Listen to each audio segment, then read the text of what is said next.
NDA శాసనసభ పక్ష సమావేశానికి విచ్చేసిన తెలుగుదేశం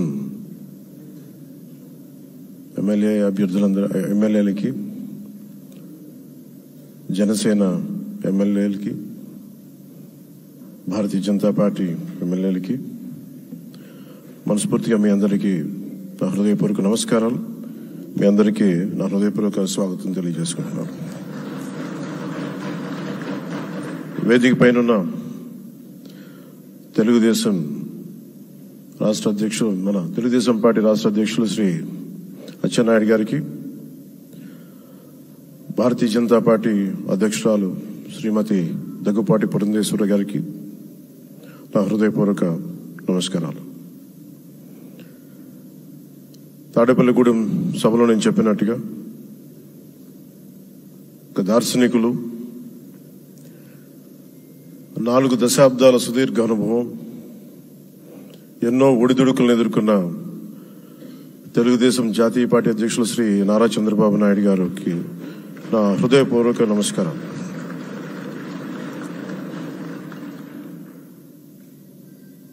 గత దశాబ్ద కాలంలో రాష్ట్ర విభజన జరిగినప్పటి నుంచి ఆంధ్ర రాష్ట్ర ప్రజలు నలిగిపోతున్నారు. గత 5 సంవత్సరాలుగా మరి రాష్ట్రంలోని విపత్కర పరిస్థితులు తెలుసు. మనందరం సమిష్టిగా పోరాటం చేసి కలిసికట్టుగా ఉండి అద్భుతమైన మెజారిటీలతోటి 164 శాసనసభ స్థానాలని ఎన్డీఏ కూటమి దక్కించుకుంది. అద్భుతమైన విజయం. 21 పార్లమెంట్ సభ్యుల్ని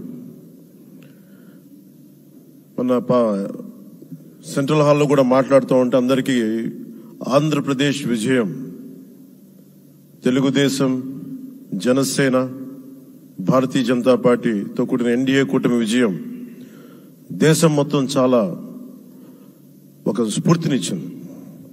ప్రతి ఒక్కరి విజయాన్ని వారి రాష్ట్రాల్లో ఎలా దీన్ని ముందుకు తీసుకెళ్లాలి, ఒక్క ఓటు చీలకుండా అలయన్స్ అంటే ఎలా ఉండాలి అనేది మన ఆంధ్ర ప్రాంత ప్రజలు, మన ఆంధ్ర రాష్ట్ర ప్రజలు మనందరం కలిసి కట్టుగా చూపించాం. 2021 మార్చి 14 ఇప్పటం సభలో నేను ఒకటే తెలియజేసుకున్నాను,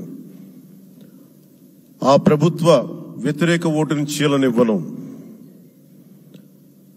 ఆ మాట మీద ఉన్నాం, ఆ మాట మీద నిలబడ్డాం. ఒడిదుడుకులు ఎదుర్కొన్నాం, తగ్గాం, కానీ నిలబడ్డాం. ప్రజల నమ్మకాన్ని పెంచాం. అద్భుతమైన మెజారిటీతో ఈ రోజున మనం ప్రభుత్వాన్ని స్థాపిస్తున్నాం. చాలా మాటలు ఇచ్చాం. పొద్దున కూడా జనసేన లెజిస్లేటివ్ పార్టీ మీటింగ్ లో నాయకుడిగా ఎన్నుకున్న సందర్భంలో మాట్లాడుతూ మనం చాలా మాటలు ఇచ్చాం. ఇది కక్ష సాధింపులకి సమయం కాదు, ఇది వ్యక్తిగత దోషులకి సమయం కాదు. ఇది 5 కోట్ల మంది పైగా ప్రజలు మన మీద నమ్మకాన్ని పెట్టుకున్నారు. మన మీద మనందరం ఉమ్మడిగా, మనందరం సమిష్టిగా ఆంధ్రప్రదేశ్ ప్రజలు ఏ అభివృద్ధి అయితే కోరుకుంటున్నారో మనందరం సమిష్టిగా దీన్ని ముందుకు తీసుకెళ్లాలి, అభివృద్ధి పథంలో నడిపించాలి. విద్య, వైద్యం, ఉపాధి, సాగునీరు, తాగునీరు, లా అండ్ ఆర్డర్ ఇవన్నీ చెప్పొచ్చాం. మనం బలంగా నిలబడతామని. అలాగే మేనిఫెస్టోలో, ఉమ్మడి మేనిఫెస్టోలో చాలా మాటలు ఇచ్చాం. వాటన్నిటినీ బాధ్యతగా ముందుకు తీసుకెళ్లాల్సిన అవసరం ఉంది. ఇలాంటి ఛాలెంజింగ్ టైమ్స్ లో ఒక సుదీర్ఘమైన అనుభవం ఉన్న నాయకులు కావాలి. 4 దశాబ్దాల అనుభవం, అభివృద్ధి మీద అపారమైన అవగాహన, పెట్టుబడులు తెచ్చే